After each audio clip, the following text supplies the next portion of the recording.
O Catecismo em um ano.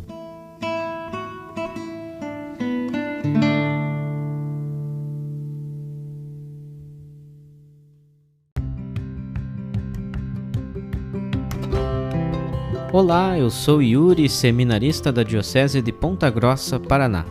Você está ouvindo o podcast O Catecismo em um ano. Vamos ler todo o Catecismo da Igreja Católica ao longo de 365 episódios. Estamos utilizando a tradução em português apresentada pela CNBB em 2013, baseada na edição típica em latim de 1997. Baixe o plano de leitura por meio de um link que você encontra na página do Instagram O Catecismo em um ano ou na descrição desse podcast.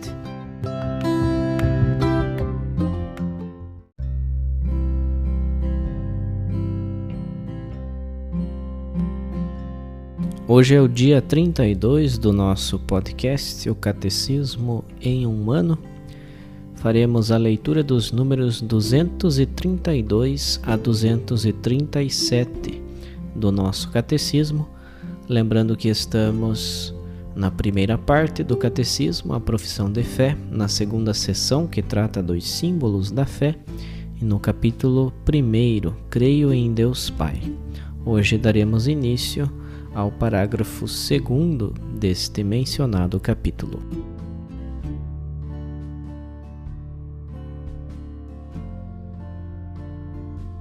Parágrafo 2º. O Pai. Primeiro, em nome do Pai, do Filho e do Espírito Santo.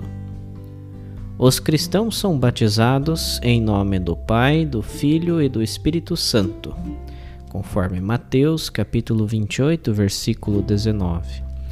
Antes disso, eles respondem, creio, à tríplice pergunta que requer que confessem sua fé no Pai, no Filho e no Espírito. Fides omnium Christianorum in Trinitate consistit. A fé de todos os cristãos fundamenta-se na Trindade. Os cristãos são batizados em nome do Pai e do Filho e do Espírito Santo, e não nos nomes destes três, pois só existe um Deus, o Pai Todo-Poderoso, seu Filho único e o Espírito Santo, a Santíssima Trindade. O mistério da Santíssima Trindade é o mistério central da fé e da vida cristã. É, portanto, a fonte de todos os outros mistérios da fé. É a luz que os ilumina. É o ensinamento mais fundamental e essencial na hierarquia das verdades da fé. Toda a história da salvação é a história das vias e meios do revelar-se do Deus verdadeiro e único, Pai, Filho e Espírito Santo, o qual reconcilia e une a si aqueles que se afastam no pecado. Neste parágrafo, se exporá brevemente de que modo é revelado o mistério da Santíssima Trindade, primeiro. De que maneira a Igreja formulou a doutrina da fé sobre este mistério, segundo. De que modo, mediante as missões divinas do Filho e do Espírito Santo, Deus Pai realiza seu desígnio benevolente de criação, de redenção e de santificação. Terceiro. Os padres da Igreja distinguem entre a teologia e a oikonomia, designando com o primeiro termo o mistério da vida íntima do Deus Trindade, e como segundo, todas as obras de Deus por meio das quais ele se revela e comunica sua vida. É mediante a oikonomia que nos é revelada a teologia. Mas, inversamente, é a teologia que ilumina toda a oikonomia. As obras de Deus revelam quem Ele é em si mesmo, e inversamente, o mistério do seu ser íntimo ilumina a compreensão de todas as suas obras. Acontece o mesmo, de modo similar, entre as pessoas humanas. A pessoa mostra-se em seu agir. Quanto melhor conhecemos uma pessoa, tanto melhor compreenderemos seu agir. A Trindade é um mistério de fé em sentido estrito, um dos mistérios escondidos em Deus que não podem ser conhecidos se não forem revelados do alto. Sem dúvida, Deus deixou vestígios de seu ser trinitário em sua obra de criação e em sua revelação ao longo do Antigo Testamento. Entretanto, a intimidade de seu ser como Santíssima Trindade constitui um mistério inacessível à pura razão e até mesmo à fé de Israel antes da encarnação do Filho de Deus e da missão do Espírito Santo.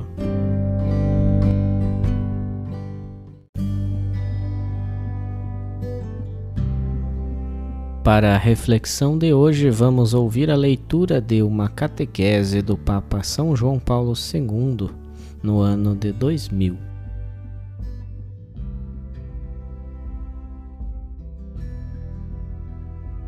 João Paulo II, Audiência Geral, quarta-feira, 5 de abril de 2000. Uma única fonte e uma única raiz, uma única forma refulge do tríplice esplendor. Lá onde brilha a profundidade do Pai e rompe o poder do Filho, sabedoria artífice do universo inteiro, fruto gerado pelo coração paterno. E aí resplandece a luz unificante do Espírito Santo. Assim cantava no início do século V Sinésio de Cirene, no hino 2, celebrando no alvorecer de um novo dia a Trindade Divina, única na fonte e tríplice no esplendor. Esta verdade do único Deus em três pessoas iguais e distintas não é relegada aos céus. Não pode ser interpretada como uma espécie de teorema aritmético celeste, do qual nada deriva para a existência do homem, como supunha o filósofo Kant. Na realidade, como escutamos na narração do evangelista Lucas, a alegria da Trindade torna-se presente no tempo e no espaço, e encontra a sua epifania mais alta em Jesus, na sua encarnação e na sua história. A concepção de Cristo é lida por Lucas precisamente à luz da Trindade. São as palavras do anjo que o atestam, palavras dirigidas a Maria e pronunciadas no interior da modesta casa da aldeia de Nazaré, na Galiléia, descoberta pela arqueologia. No anúncio de Gabriel, manifesta-se a transcendente presença divina. O Senhor Deus, através de Maria e na linha da descendência de Davi, dá ao mundo o seu Filho. Hás de conceber no teu seio e dar à luz um filho, ao qual porás o nome de Jesus. Será grande e chamar-se-á Filho do Altíssimo. O Senhor Deus dar-lhe-á o trono de seu pai Davi. Lucas capítulo 1, versículos 31 e 32. Aqui o valor do termo filho é dúplice, porque em Cristo se unem intimamente o vínculo filial com o Pai Celeste e com a Mãe terrena. Mas na encarnação participa também o Espírito Santo, e é precisamente a sua intervenção que torna aquela geração única e irrepetível. O Espírito Santo virá sobre ti, e a força do Altíssimo estenderá sobre ti a sua sombra. Por isso mesmo é que o santo que vai nascer há de chamar-se Filho de Deus. Lucas capítulo 1, versículo 35. As palavras que o anjo proclama são como que um pequeno credo que esclarece a identidade de Cristo em relação às outras pessoas da Trindade. É a fé coral da Igreja, que Lucas já põe nos exórdios do tempo da plenitude salvífica. Cristo é o Filho do Deus Altíssimo, o Grande, o Santo, o Rei, o Eterno, cuja geração na carne é realizada por obra do Espírito Santo. Por isso, como dirá João na sua primeira carta, todo aquele que nega o Filho também não reconhece o Pai. Aquele que confessa o Filho reconhece o Pai. No centro da nossa fé está a encarnação, na qual se revelam a glória da Trindade e o seu amor por nós. E o Verbo fez-se homem e habitou entre nós, e nós vimos a sua glória. João capítulo 1, versículo 14. Deus amou de tal modo o mundo que lhe deu seu Filho único. João capítulo 3, versículo 16. Nisto se manifestou o amor de Deus para conosco, em ter enviado seu Filho unigênito ao mundo para que por ele vivamos. Primeira carta de João, capítulo 4, versículo 9. Através destas palavras dos escritos joaninos, conseguimos compreender que a revelação da glória trinitária na encarnação não é uma simples iluminação que afasta as trevas durante um instante, mas uma semente de vida divina depositada para sempre no mundo e no coração dos homens. Emblemática neste sentido é uma declaração do apóstolo Paulo na carta aos Gálatas. Ao chegar à plenitude dos tempos, Deus enviou seu Filho, nascido de mulher, nascido sujeito à lei, para resgatar os que se encontravam sob o jugo da lei e para que recebêssemos a adoção de filhos. E porque sois filhos, Deus enviou aos nossos corações o Espírito que clama Abba, Pai. Portanto, já não és servo, mas filho. E se és filho, também és herdeiro pela graça de Deus. O Pai, o Filho e o Espírito estão presentes, portanto, e agem na encarnação para nos envolver na sua própria vida.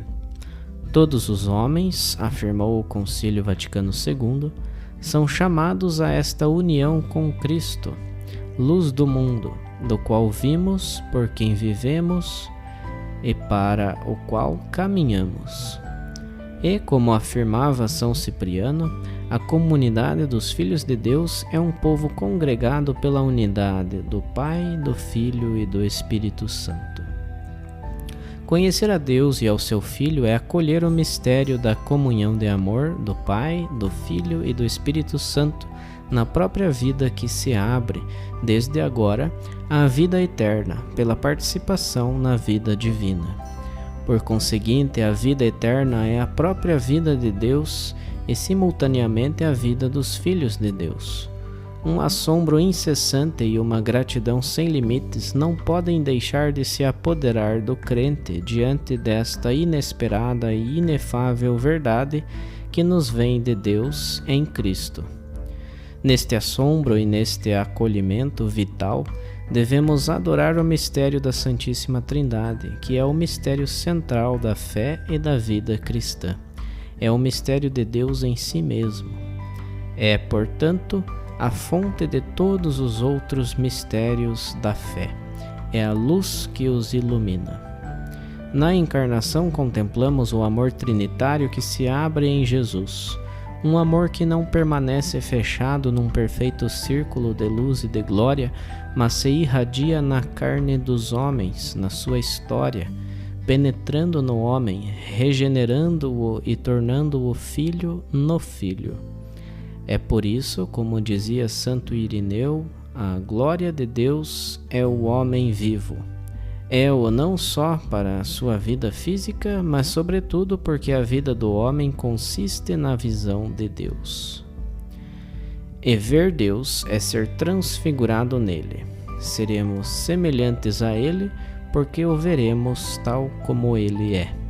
Primeira carta de João, capítulo 3, versículo 2.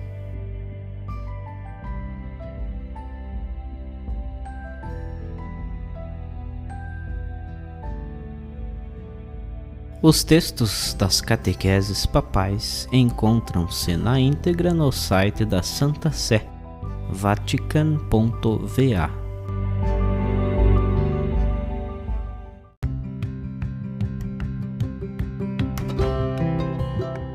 Você acaba de ouvir mais um episódio do podcast O Catecismo em um Ano.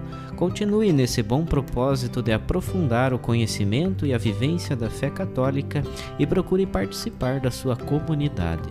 Rezemos por todos que estão fazendo esse caminho de leitura do Catecismo. Até amanhã!